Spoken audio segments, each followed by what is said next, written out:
people have tested coronavirus in New York City. So many people has died. Even it's been our conference, we have lost so many of our lover members. We came together coronavirus as a leader in New York City. So many people have died. That even it's been our conference. We have lost so many of our lover members. Something for New York. We came together coronavirus as a leader in New York City. So many people have died. That but also even it's been our conference. We have lost so many. It is interesting. As you know, our speaker, Pastor Dwight Nelson, is a person that the schedules normally is full 2-3 years in advance.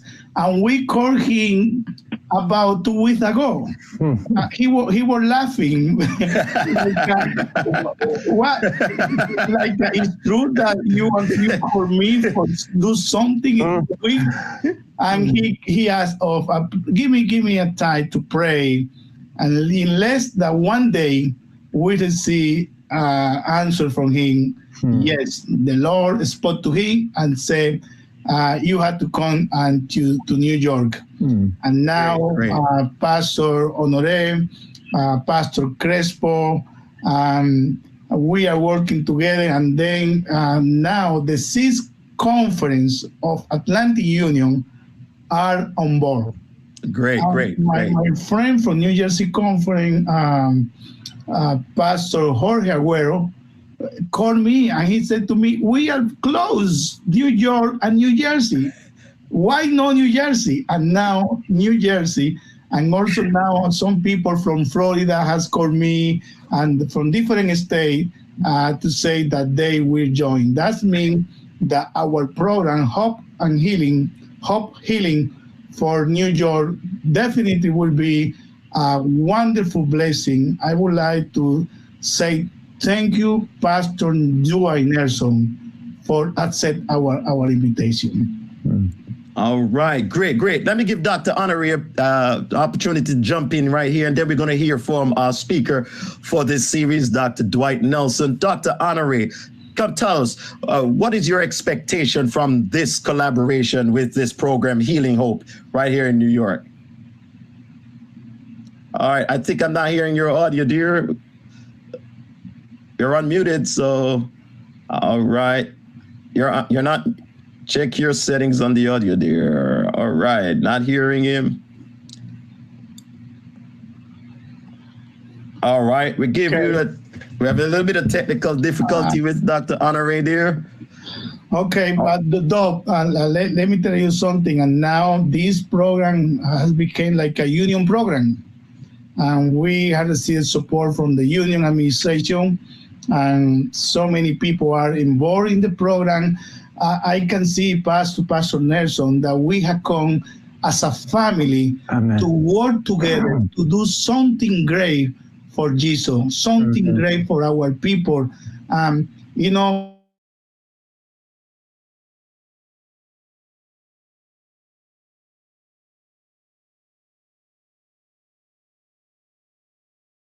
hope and healing. All right. Thank you. All right. So let's get to, let's try one more time. Dr. Honoré, you there? All right. Not working. All right. Let's get to Dr. Nelson. I'm going to start with Dr. Honoré in a second. Dr. Nelson, go ahead. Tell us, I know you were not laughing at us, but I know you're not laughing at us. I was not laughing at you at all. I was laughing with you because really, I said that a moment ago. This has God's fingerprints all over it. I mean, who has ever heard of putting a program like this together in 2 weeks? 2 weeks and 2 days. Really, for me, it's a humbling honor to be on the screen in the presence of these spiritual warriors.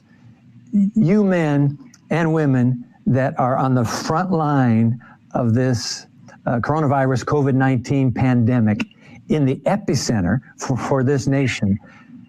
What God has done through you, I've been on the website, I've read some of your press releases, I read a New York Times a release as well. You have been in the thick of it, and it's a humbling honor for me to be able to have a small part, because these presidents that you've just been chatting with, we were all on a Zoom screen together a couple weeks ago, last night, in fact, and they're saying, hey, Dwight, can you come over? Just take Jesus, take the theme of the God who cares. Love suffers long is going to be really our embedded theme. And who is love? Love is God, of course, himself. So God himself has suffered with New York City. He suffered with the citizens of that great city. He suffered with the churches of that great city. And so it's a privilege for me, Rohan, to be able to join you and the rest of the team and take 8 nights and explore the character of God. What kind of a God is this? In the midst of such tragic and immense human suffering, what kind of a God does he turn out to be? We've got to wrestle with that. It's the inescapable question. And so it is a privilege to be able to come in, and we're starting tomorrow night, 7 o'clock. But I've got a whole team praying, and in a moment I want to give you a prayer promise that one of my friends gave me. We're praying that God will do something for the building up of his kingdom and the glory and honor of our Lord Jesus. Amen. Pastor Wellington. There you go. I'm looking forward to this with great anticipation. I was sorting out Dr. Honoré and realized I couldn't. Yeah. But that's all right. But every now and again, we have some technical difficulties, but we're good. We're good. Dr. Honoré, are you hearing me now? All right. I don't know. Yeah. It's not coming through, Doc. We tried with you. I don't know why. It's not coming through. Hey, while you're still working for Dr. Honoré, let me share with you, would it be all right, Pastor Wellington? Yeah, sure. Go ahead. Go ahead. I think share a Bible promise. Just yesterday, my friend Ruthie Jacobson, she used to be the prayer coordinator for the North American Division. So she didn't have any idea about what's coming here in New York City, but she called me last Sunday and she said, hey, Dwight, come on, we're having a prayer huddle on Thursday. Would you come and join us? And so when I joined them yesterday, 11 o'clock, they found out. I gave the testimony of what God's been doing over these last 2 weeks.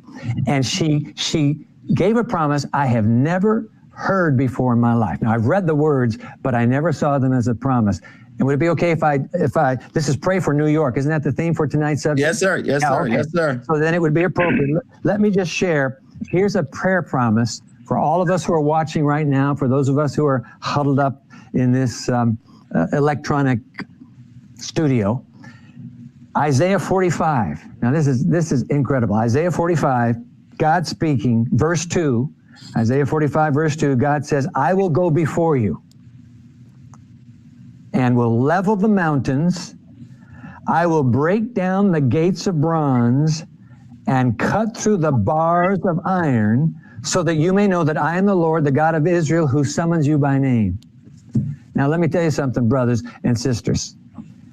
When Ruthie read these words and then claimed them in prayer for the New York project, Healing Hope, when she did this yesterday, the profound reality of what God is promising.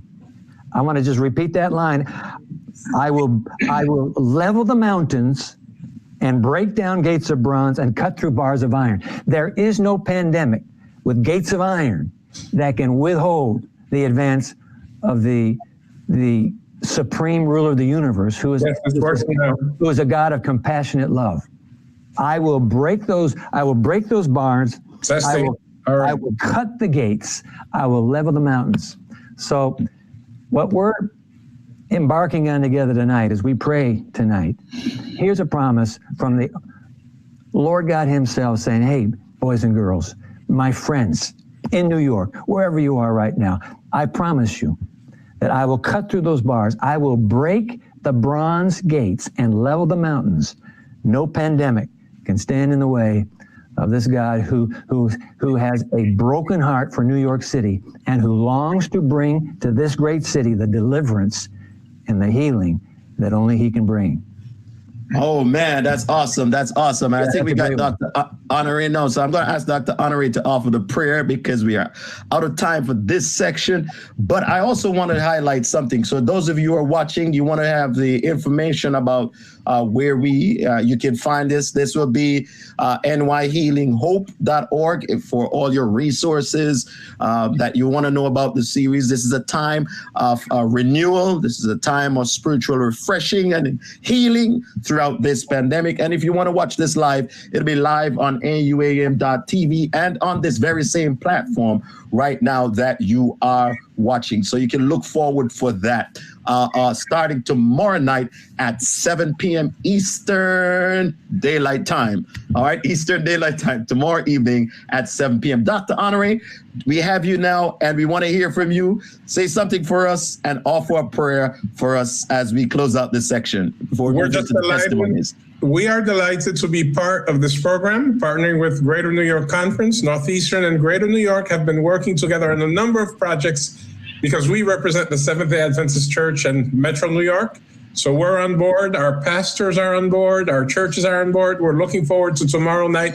And thank you, Dr. Nelson, for consenting and for blessing us with your message tonight. And we're sure this is a foretaste of everything we're going to get throughout the week. Thank you very much. All right, offer a prayer for us, Dr. Honore, because this is Pray for New York. So offer a prayer for us for Dr. Dwight Nelson and for everything that shall happen beginning tomorrow night, that it will go smoothly and that God's name will be honored and glorified as a result of these series. Let us pray.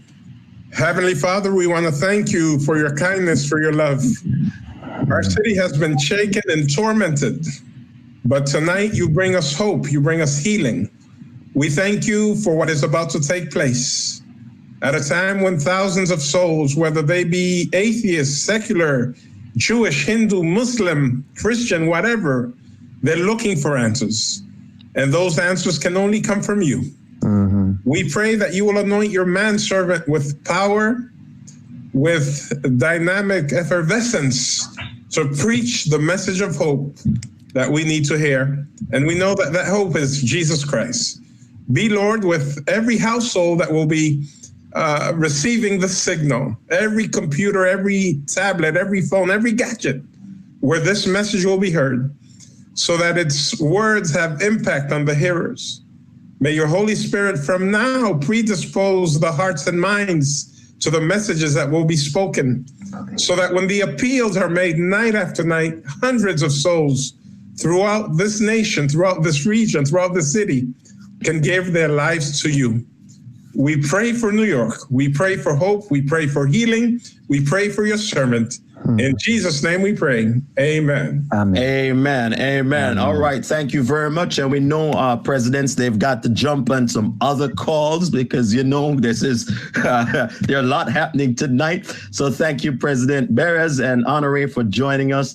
And thank you, Dr. Nelson. And we're going to see you again tomorrow night right here from your living room. This is an at-home series. So it's going to come from your living room right here. And we're going to have that broadcast throughout the world. And we're looking forward to a great time tomorrow night. Amen. Thank you. All right. Thank you.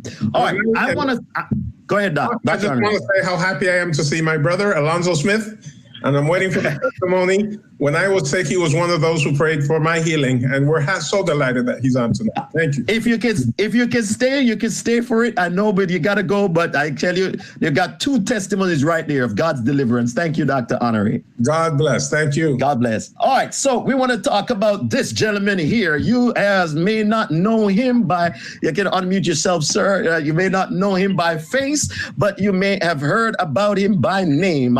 He is Dr. Terry Johnson, a native of Portland, Oregon, and he is the first African American from the state of Oregon to serve as the U.S. Air Force Presidential Honor Guard, to serve on the United States Air Force Presidential Honor Guard at the White House for 3 U.S. presidents. He'll tell us which 3 those are. And today he serves as a senior chaplain and an executive vice president for the Pacific Northwest region of Adventist Health. And we're just so happy that he is here with us tonight. Dr. Johnson, you are on the front lines of COVID-19. You are dealing with this on a day-to-day basis.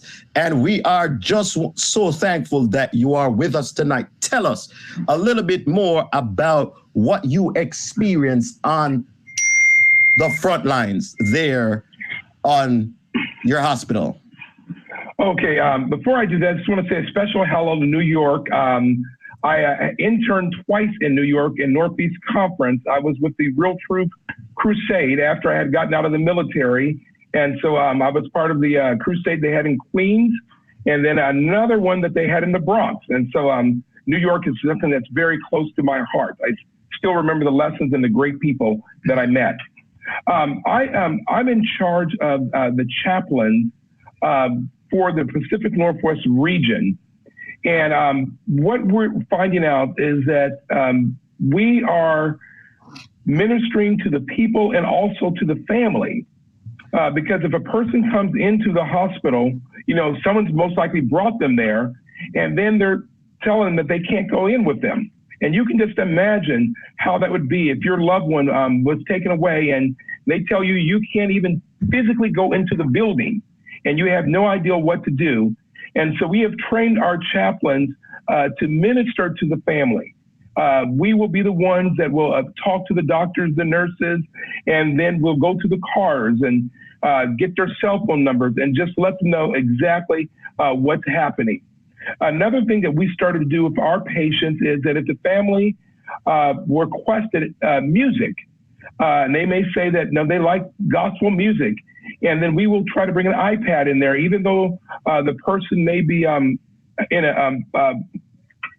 they may be sedated, that they can still have that music going on. And so we're ministering that way, and also to the staff. A lot of the staff members, you know, they're wondering, no, am I going to get my family sick when I come back home? What do I do? And so we're just keeping them encouraged and just letting them know that, you know, that they are part of a bigger picture that's ministering to so many people. All right, man, I appreciate that. Now, tell me, I saw this photo most recently, and this sort of says you're ready to roll. And then what's the story behind this, where you have from 0 to 100? Tell us, what's the significance of this story? Our hospital here in Portland, it's called Adventist Health Portland. We're a 300-bed hospital. Recently, we partnered with a large state hospital that's a teaching hospital, about the size of Loma Linda, maybe a little bit bigger. And the two of us work together now very closely. And so since they're a teaching hospital, they want to make sure that they're available to do testing if they need to find out new stuff that's working, not working. And so they needed free beds up. And so part of the agreement was that they would bring over some of the this patients who pretty much, I would say, just zero chances, and just let them be ministered to over on our campus. Wait, clarify. When you say zero chances, I want the viewers to understand what zero chances mean. No chance of life beyond. They have, from a doctor's perspective. Yes, they have gone past the 3-week mark where they should be showing signs of being able to breathe on their own. And when they get to the point where this looks like they're not responding to anything that they're doing, and then that's when we will start getting some of those patients over at our hospital. Great. And so this particular person was one of the first ones they sent over. And once again, they just said, you know, just make sure that he transitions or he dies peacefully. And that was kind of what we were basically doing, just making sure that he was comfortable. And I can just tell you this, is that my office, I have some prayer warriors, and any patient who comes in, my prayer warriors, they start praying. They lift that name up, and he was one of the first ones. And they just started claiming him and just saying, you know, Lord, I just, you know, if this is not his time, dear Lord, please, Lord. And I can tell you that within the first day, he started to improve just a little bit, and then a little bit more, and a little bit more. Yes. And to everyone's amazement, yes, this guy who was literally brought there to transition, he went out of the hospital as one of the first in the state who was severely on death's door to fully recover and leave out of the hospital. So what we decided to do was to line the hallways up with our employees and applauded him as he was pushed down the hallway. And if you could have seen the tears of the doctors, the nurses, the housekeepers, because it really is a village of doing this together. A lot of people, we talk about the nurses and the doctors, but then you have the housekeepers, environmental services people. Yes. Who they're probably in the room more than the doctors and the nurses are. Right. They're changing sheets. They're doing all of that stuff. And so they're saying that, you know, I feel like I'm part of this also. And so that's why we said anyone who just wants to be involved with this, come and just cheer them on. And it was just amazing seeing tears come down his face, his family. And then we pushed him to the car to his car, and his wife, family there, they're crying. And he's just waving at everybody. And what was so amazing is that as he drove off, he blew a kiss and waved his hand. And so I think it renewed all of our faith because, you know, when we're dealing with this and you're thinking, you know, we know that God works and prayer works, but, you know, it can kind of just know, Lord, where are you?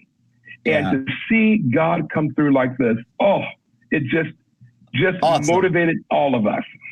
I appreciate that testimony. From 0 to 100, no chance of life, and yet you were, by the grace of God, he was able to walk out of that hospital, and we give God the praise. Now, now we know that's the miracle, and we're going to come to Dr. Smith. Dr. Smith has a really miraculous story, and I'm anxious to get to him in a minute. But you also experienced pain and loss.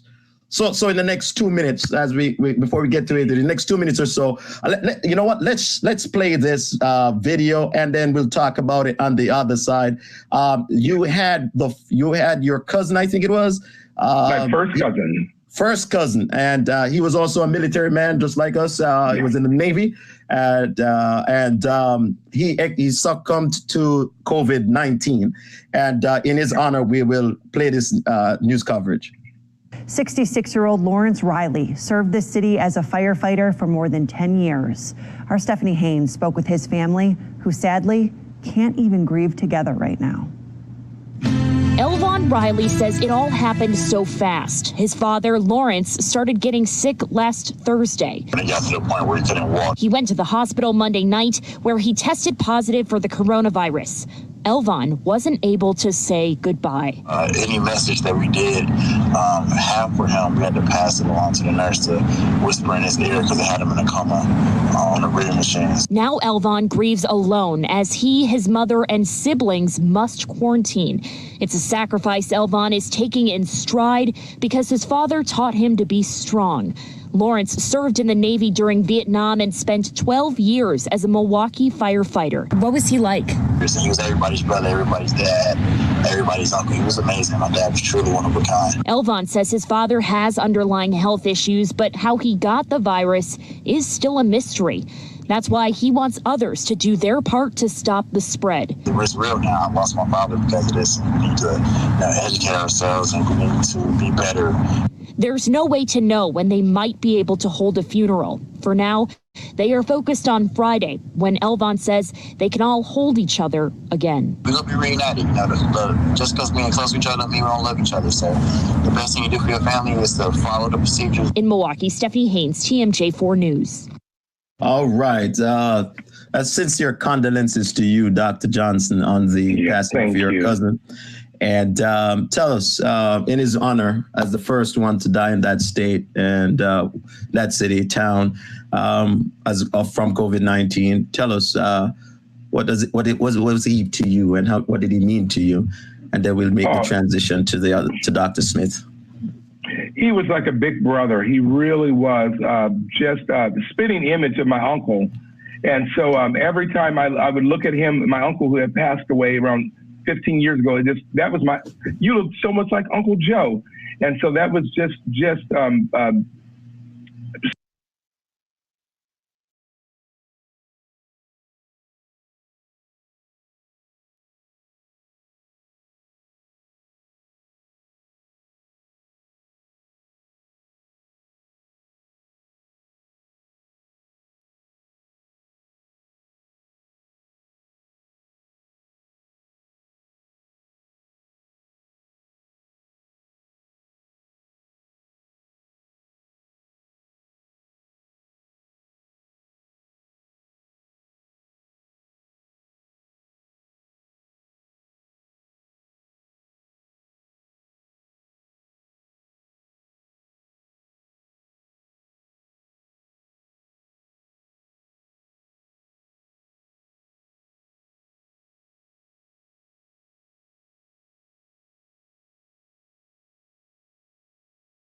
the vibrant individual who has served this conference in the Greater New York Conference for so many years. And we're just so happy that you are with us tonight on Pray for NYC. Dr. Smith, I see you wearing something around your face there and you're sitting up in your chair. Tell us how, well, let me change not how, because tonight I'm going to put it a little bit more direct to you. What did COVID-19 do to you? I think it's easier, Dr. Wellington, to say what it didn't do to me. We can laugh about it now, but back then it wasn't laughing, man. First of all, I want to thank you for having me on this program. It's a joy and delight. I want to say a very special happy Sabbath to all my Facebook fans, my family, to all my friends, and to every one of you, each and every one watching this program. I think it's a great program. We have learned so much so far, and I hope you will follow this coming Sunday evening, the great program with Dr. Dwight Nelson. To go back to your question in a very specific way, you know, COVID has been going around. I came back from Bermuda where I was supposed to be doing a 3-week evangelistic campaign. But after the first week, the government had asked all religious organizations and public gathering to close. So my wife and I flew back from Bermuda. 3 weeks passed after our coming back to New York, back to work. And somehow towards the end of the 3rd week, I started feeling a certain way. My body wasn't feeling right. And based on what I heard others were saying, I told myself maybe the COVID was coming on. Honey started giving me some home remedies. But by the time I get to April 7, Tuesday, April 7, I knew something was wrong. I was not breathing well. My breathing was labored. So I called my son, who is a medical doctor, works at Harlem Hospital, and I told him what was going on with me. And he said to me, okay, Dad, I'm coming now to see you. And I said, no, man, don't leave work now. This was about 1 o'clock in the day. Don't leave work now. When you come this evening, you can come and check me. And he says, no, I'm coming now. And he left work and he came and got me and took me to the emergency. When I got there, Winthrop University Hospital, there were so many people there lined up having the same problem like myself. Immediately they put on the oxygen tube on me, and about an hour and a half they tested me, and yes, I was positive with the coronavirus. Tell me, when you got that news that you got that positive, what did that do to your brain? What did that do to your heart? What did that do to you?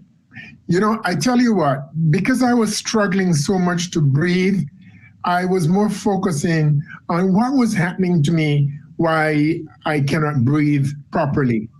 And so when they told me I had the coronavirus, I said, oh, maybe that's what is causing my breathing. But it hit me like 1,000 tons of volcanic lava. It was hard to digest. It was hard to accept. It's like, why me? I tried my best.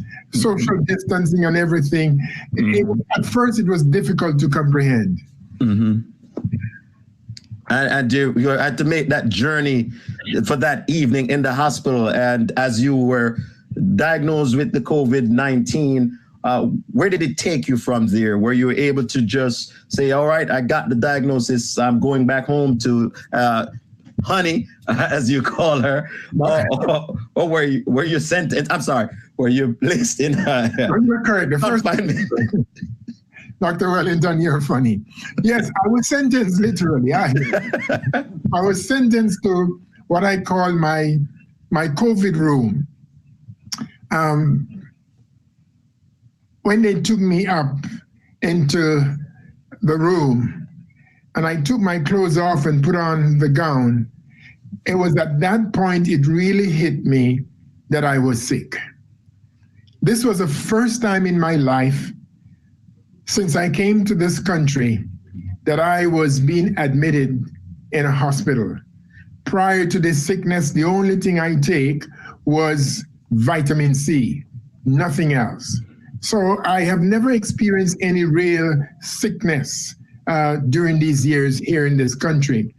And so as soon as my clothes were taken and I put aside and I went in that bed, Dr. Wellington, my entire body collapsed beneath the pain,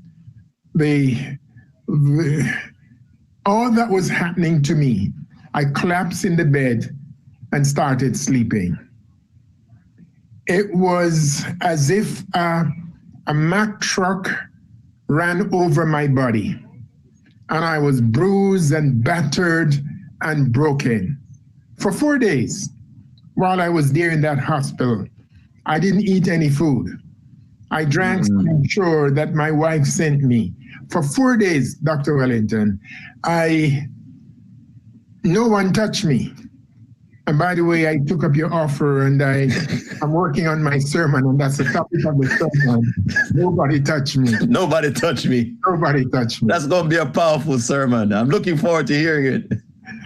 Listen to me. I was there lying in that bed. And when you have COVID, and you have to understand you're not offended by it. The nurses are well geared up and they have their gloves, but they come and they give you the medication. If you're to get, if they're to draw blood or whatever, they do it and they leave. But in terms of touching your physical body, forget about it. I was unable to move. No family member can come in the room. And so I'm not ashamed to say it publicly. For 4 days, I had on the same clothes that I went into the hospital with. The underwear I'm talking about. I had them on for 4 days because nobody touched me. Mercy. Nobody would clean me up. It was as if I had leprosy. I wasn't offended because I understood it. But I would like my friends to understand what it means to be in the hospital, diagnosed with COVID. People come, when I say people, but the caregivers come and they're very kind, they're very courteous, and they speak to you nicely. But they have to take a certain distance for their own protection and for their family. And in those 4 days, I developed mouth sore. I developed high blood pressure. I developed cold sore. I developed pulmonary thrombosis. Name it, I have.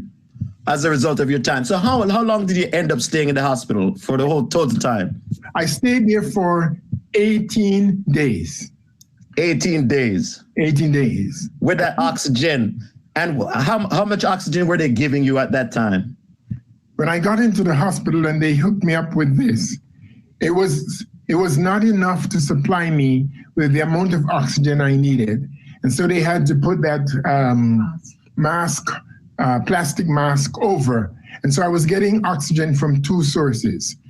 I was getting 15 liters of oxygen, the highest level that a human being can receive in the hospital. Mercy. And they gave me those 15 liters for 1 week straight. And my body stood there. You know, Doc, if I may share something that happened to me. In those first 4 days, as I told you, I was not eating. So there was no need to go to the bathroom. And then I started eating a little.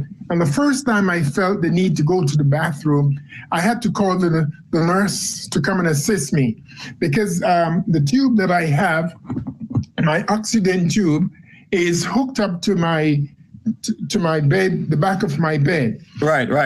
Not long enough to go to the bathroom. Right. So you have to bring a tank. And they brought the tank and they hooked the tank up and carried me to the bathroom, closed the door, and I proceeded to use the bathroom. And Doc, while I was there, my heart started beating. I was palpitating. I'm breathing heavily. My perspiration started coming down my body. I'm feeling dizzy. I am fainting. So I quickly stopped doing what I was doing, hit the call button, and I I proceeded to wash my hands. I'm standing there waiting for the nurse to come in, and I'm fainting, so I had to sit back on the bowl. The young nurse came in and she says, "Are you okay, sir?" I say, "I cannot breathe. I cannot breathe." She said, "Yes, but are you okay?" I say, "I cannot breathe." And so she opened the door, and I quickly walked out, and I threw myself on the bed. She came and she pulled out the tube, but she didn't know where to put it in the socket. There were so many sockets there. And I'm there seeing that she doesn't know what to do. And I feel death coming. Death is like my heart stopped beating. So I cried out. I said, "Help, help." And she heard that and she ran to the door and she said something like, code red, but that's not what she said. She said something. And in a second, my room was filled with 2 doctors, 2 nurses, and some other people. And they started attending to me. But one of the nurses, when she came in, she saw the tube dangling at my bed. And so she grabbed it and went and connected back into the wall. And the oxygen started coming back into my body. And the breathing started getting normal. And I got back to a state of rest. And they checked me out and I was okay and they left. But one doctor stayed back to observe me. And he took the oxygen tank up and he looked at it. And then he turned to me and he said, "Mr. Smith, your tank was empty." He says, "Your tank was empty. There was no oxygen in it. That's why that happened to you." And that could have been a death experience for you. I am telling you, I saw death. I'm going to tell you something, Dr. Wellington. You're not going to believe this. Tell me. The following day, I had to go back to the bathroom.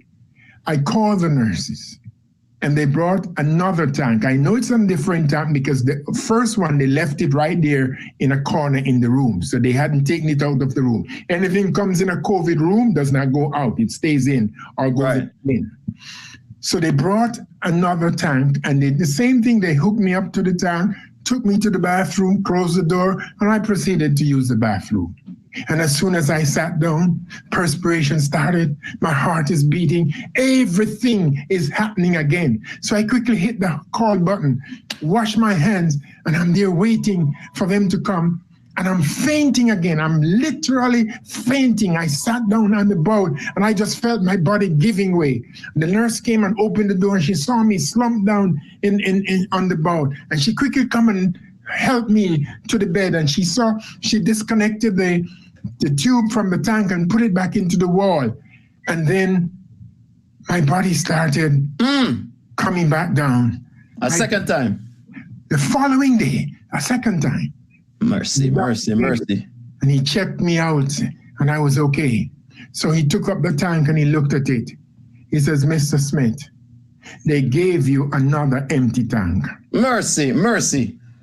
2 days in a row, they gave me an empty tank. I almost lost my life because of human error. Mercy. But first of all, we're just so thankful that you are here, because we give God thanks that even in the midst of an empty tank, God showed up and delivered you. So while you're going through that experience, while you're in the hospital, while you're in your state of loneliness and you're going through this, what is your wife doing? You know, she's a tower of strength. My wife, whenever she talks to me, she's strong and she looks good. I was shocked when I came out and she told me how many times she cried. My wife called all the prayer leaders and asked them to pray. And Dr. Wellington, I want to publicly thank you too, because I know you got the pastors together and organized a prayer vigil on my behalf. And I want to publicly thank you for that, because I know you did that. And You're welcome. It was my honor and privilege, Doc. My wife was a tower of strength, an instrument. She's a woman of faith, a godly woman. And that lady, in the midst of her pain and brokenness, she ministered to me. She gave me encouragement. She gave me strength. And she accepted all the calls that came in. She was the one that spoke to everyone and told them what was happening to me, etc., etc. But I have an experience I need to share before we end here, Doc. Yeah, sure. But and then we're gonna ask you to do something for your wife. But go ahead and for everybody that's watching, I know they won't all know, but I want to put that up. That's the lady you're talking about right there. Oh, that's Honey. That is Honey. Everybody knows Honey. Hi, Honey. All right. Finish your story, and then you're gonna say something for her now. Yes. One day I was sleeping in my bed. Before I say I was sleeping, before I give that experience, they did 4 times they did chest x-ray with me. And the 3rd time they saw something that was not clear, and they sent me to do a full body scan. And when they did that body scan, they discovered that I had bilateral blood clot in both lungs. It's pulmonary embolisms, right? Pulmonary. And guess what? Not only did it mess my lungs up, the COVID also gave me pneumonia. It gave me high blood pressure. It gave me pneumonia, pulmonary thrombosis, name it. I had it from that thing. It was about to wreck me. It was about to destroy me. The doctors came to me and they woke me up and they said, Mr. Smith, you have been in this hospital for more than 1 week now. And you have been given 15 liters of oxygen from you came inside this room. And until now, your body has made no change, no adjustment. You are not absorbing the oxygen. It makes no sense for us to continue giving the oxygen because we're not seeing any improvement. The medical team have decided that they are going to put you on the ventilator. How do you feel? I must tell you, at the time, I did not even know the statistics, that they say 80% of those that go on ventilator, the next step is death. I didn't know the statistic at the time. And so when he asked me, how do you feel? I say, doctor, you have my interests and my health at heart. I know nothing about my body. I can't tell you what to do that will make me well or not. So if that's the best thing you see that will make me get well, what can I say? He said, so you're agreeing to go on the ventilator? I say, yes, doctor. He says, okay. The doctor left and he called my wife. They've always been in contact, and he called Honey and he says, your husband has agreed to go on the ventilator. And so at 1:30 today, we're going to put him on the ventilator. My wife says, doctor, I do not want my husband to go on the ventilator. We get it. Keep going. He says, Doc, I thank you. I thank you for what you have done for him. And he told me that you have treated him well and and I appreciate it, but I don't want him on that ventilator. The doctor says, Mr. Smith, I understand what you're saying, but remember, his body is not making any adjustment, any changes to the oxygen. There's no higher amount we can give him. And if he's not accepting that, it makes no sense keeping there and just giving oxygen. It's like wasting the oxygen because the body's not responding. She said, my husband is a man of God, and we are a people of prayer.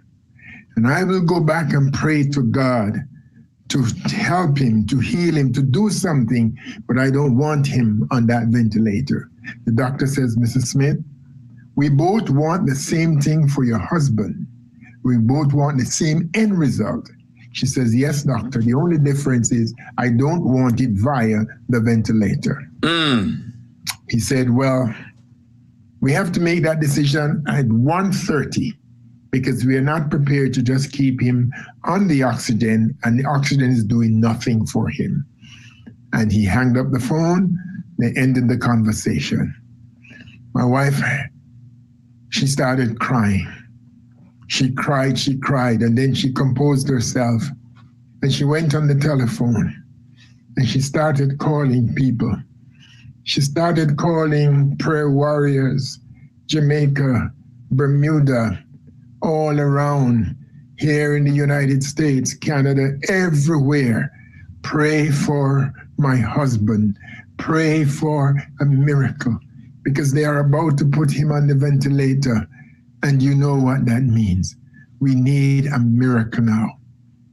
And Dr. Wellington, people around the world started praying a prayer.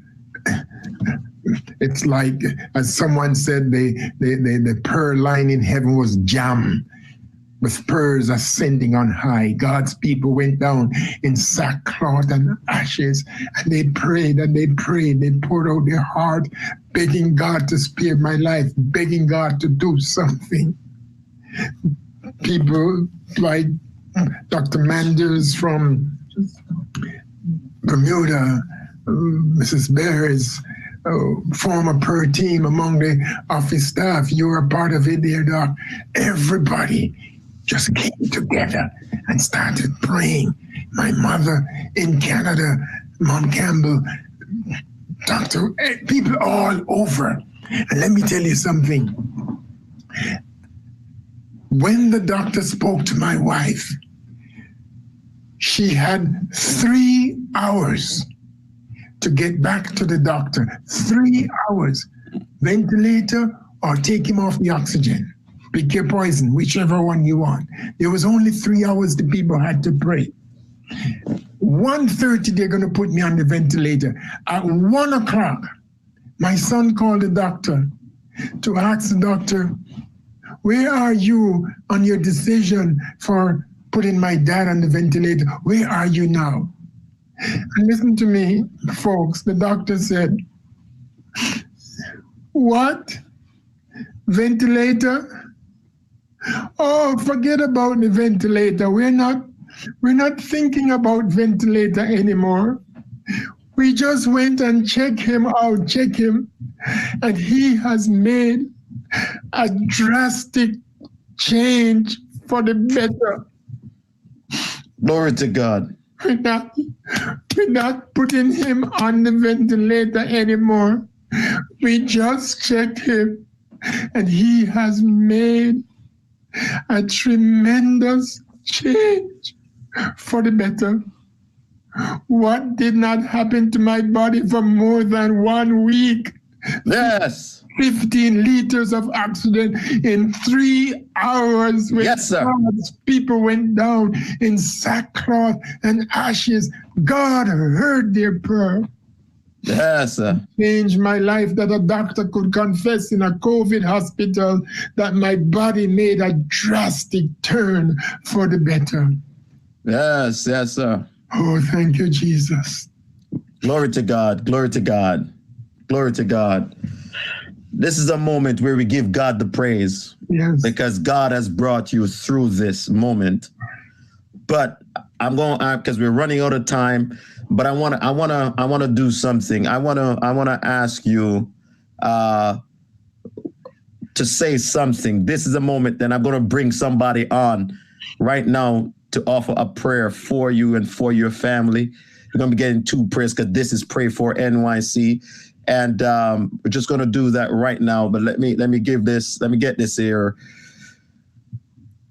Put this full screen. There you go. Doc, the screen is full. I know she's in the home, but she's your wife, and she has labored by your side and stood with you, prayed for you and rallied folk for your prayer for you. What do you want to say to your wife right now and to the world, even now? Here she is. Honey, I want to thank you so much for loving me the way you do. I want to thank you for being there for me when I was at my worst state. Your encouragement while I was in the hospital. Many times you prayed for me. We stayed on the phone talking until late. Both of us fell asleep. When I woke up hearing you snoring on the phone. Thank you, sweetheart. Thank you. Can I quickly tell my audience, Dr. Wellington, that my liter was reduced the following day to 10 to 12, from 15 to 12. And little by little, they kept reducing my oxygen until it got to 2. And when it got to 2, the doctor says it's time to send you home because you are now on 2 liters of oxygen. And they send me home. And they are connected the oxygen at my home so I can continue to heal. Since I came home, I have to use this, but I have moved from 2 liters to 1 liter. This is 1 liter. But not only am I using 1 liter, I can take it off and I can do certain things because I am making oxygen on my own. Glory to God. Glory to God. I'm not fully there as yet, but I'm almost there. Thank you all for your prayers. Thank each and every one of you for your prayers, because God heard my prayer and he lifted me up and set my feet upon a rock. Thank you. Amen. Amen. All right. He's got to go in 3 minutes, and we got to go because he's got to say something on another live that's waiting for him. But he is the president of the Greater New York Conference, and he is your colleague. He's our colleague. He's our friend. Pastor Betters. Doctor. En este momento para Dr. Smith. I love you, Doc. My president, you have been a tremendous source of support and strength through all of this. And I just want to publicly thank you and to let the world know you're not just a good president, you're a great, kind, and caring president. Thank you for all the support. You know, Doc, I hear your testimony with the staff of the union last Wednesday. I was watching you like I never hear that, because that is something that touch me every time when I hear you to testify the miracle that has done for you.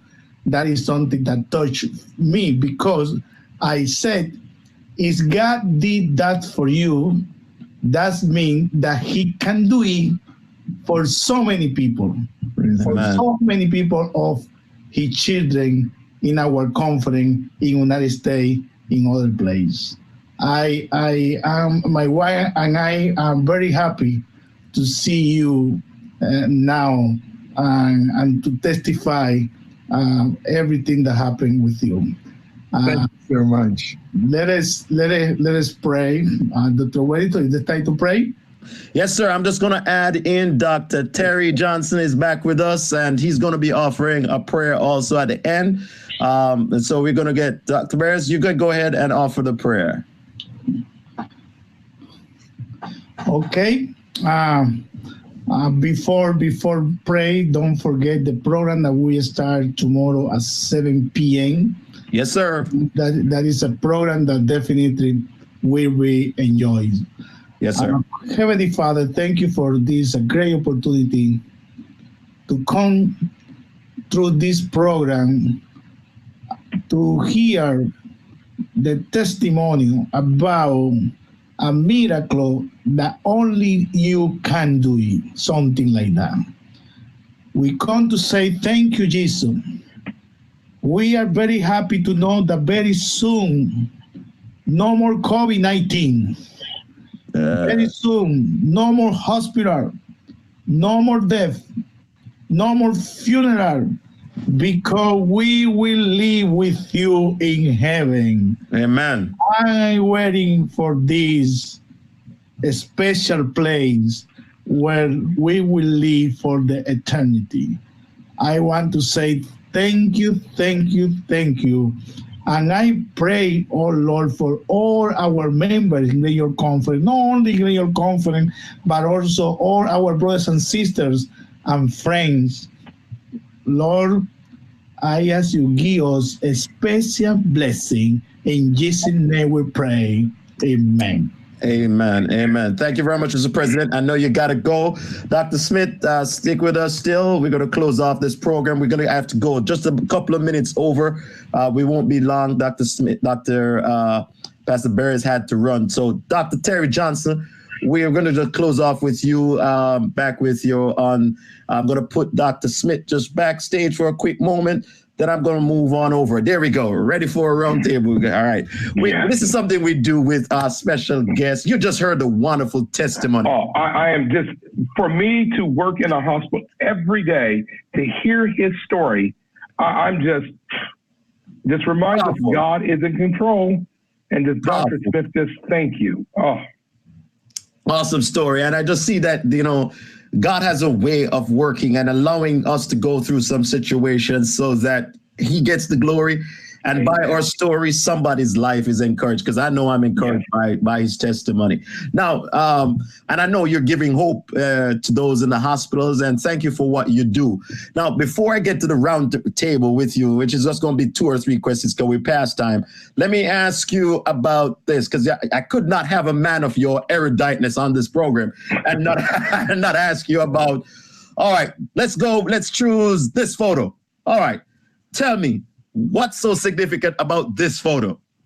That's me, the person of color in the back there. While serving at the President's Honor Guard, we have to serve no matter what good, bad conditions. And this was one of the coldest days in the history of Washington, D.C. And we had to be out there. And I just remember just praying, Lord, help me to be able to make it through. And he did it. And so every time I look at this photo, it just reminds me that nothing is impossible with God. Even you're facing something that you think you can't do, you trust in the Lord and God will get you through. Great, great, great. All right, last one. This photo. What's significant about this photo? While serving at the White House in the President's Honor Guard, I was just a regular enlisted person.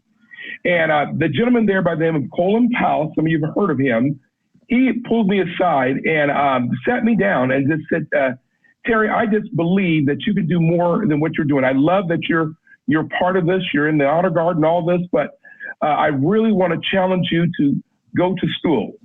And because of him, I enrolled in a little school called Oakwood College. And that's when I started my journey in education at age 24. Mercy, mercy. And that's a significant story, because you grew up having a medical challenge and you were able to overcome it. You had dyslexia, I understand, and you were proud, able to travel around the United States and the world to give the testimony of how God changed and transformed your life. And you have stood with presidents and world leaders, but now you stand representing the King of Kings and Lord of Lords. That's it. I'm living proof that God can work through anybody. And he can do anything. Every time you look at me or hear my story. All right. Great, great, great. All right. So, by the way, just so everybody understands, because I saw some questions or some comments, please identify which presidents, because I don't want people to think that it's current. So which presidents do you serve? I'm an old man. And so I started with... No, you're not, man. You're a young man, man. I started with Ronald Reagan, his second term. And then I was asked to stay for President George Bush. And then I was asked to stay for President Bill Clinton. And so I served those 3 presidents. Oh. And then I was invited to every inauguration, all except for the very last, our current inauguration. But I was also blessed to be invited as a special guest for both President Obama's inaugurations. All right. Great, great. Well, as a fellow airman, it's privileged to serve God and to serve country. And so I still say to you, sir, thank you for your service. And thank you for your service. It's a privilege. All right. So let's get to the questions. A few 2 or 3 questions I'm going to hit to you. All right. Ready? Yes. All right. Favorite Bible passage? Proverbs 3, 5, and 6. Trust in the Lord with all your heart and all your soul, and acknowledge him in all ways, that he shall make your path straight. All right. I like it. I like it. I like it. All right. Favorite Bible character outside of Jesus? I would probably say, when I really think about it, I would honestly say Daniel. looking at how he was able to take him and to be able to use him in such a way. And I look at what he's been able to do for me and placing me in positions and places that I would have never thought in 100,000 years. Great. All right. Most inspirational person in your life? I would probably say that would have been my mother, who's 90 years old, still driving, shouldn't be, but but she is a prayer warrior. When they told her son, me, could never be able to learn to read, classified as mentally retarded, she refused to believe it. Instead of giving up, she decided to look up, and through her prayers and I just literally have become the person that I am. All right. I'm so proud of you, what you've done, sir. I'm just so happy that you're a brother in Christ and that you are doing well in representing the brotherhood and the kingdom of God. Yes. All right. We're just going to bring in Dr. Smith back as we close out the evening. Dr. Smith, we're just so happy that you were able to share with us tonight on Pray for NYC. I'm sure you're going to get a time to spend some time reading all the comments. There's so many comments there for you. Please spend some time to read them, and you can engage with the audience at some time. I will be more than happy to read them, and I want to say thanks for the kind comments they have made. All right, great. All right, so we want to thank everybody for joining us on Pray for NYC. Let's remind you what's going to happen on tomorrow evening at 7 p.m. We will be having our Pray for, not just Pray for NYC, Healing Hope series. That's tomorrow evening at 7 p.m. with Dr. Dwight Nelson. We encourage you to be with us live on this same platform. And then on next Friday night, we'll be running for the entire week for 7 p.m. nightly from tomorrow night, Saturday night, until the following Saturday night.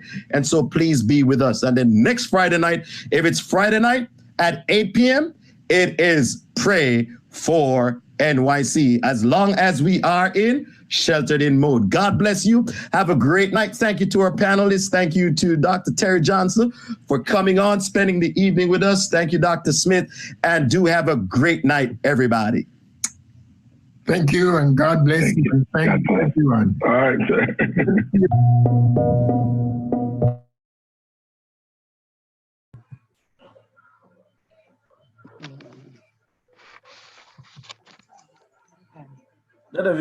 Yes.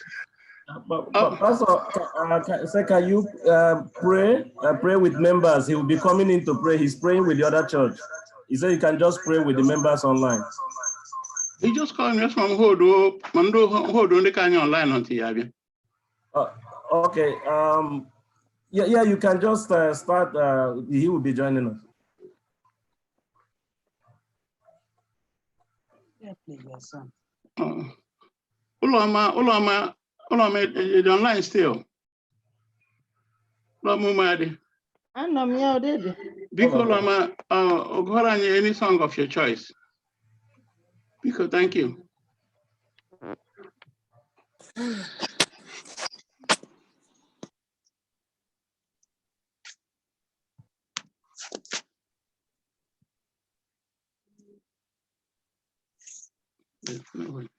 All right. Thank you, everyone. I know it's been a long session, and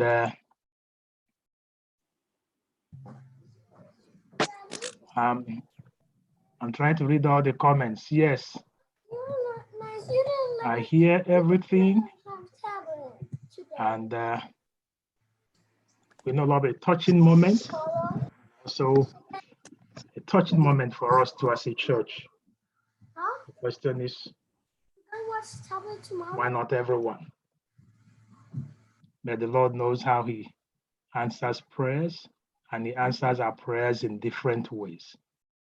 So Christ said, let this cup pass over me. But he still had to go drink the cup. We had prayed for a cup to pass over us. But the Lord in his own way still said, we still have to take that cup. So He is God and will continue to be God. That in every way, we'll continue to acknowledge him. We'll not lose faith. We'll keep pressing on. And we'll keep rejoicing. That is why he is God. And when we get there, he will answer all our questions by and by.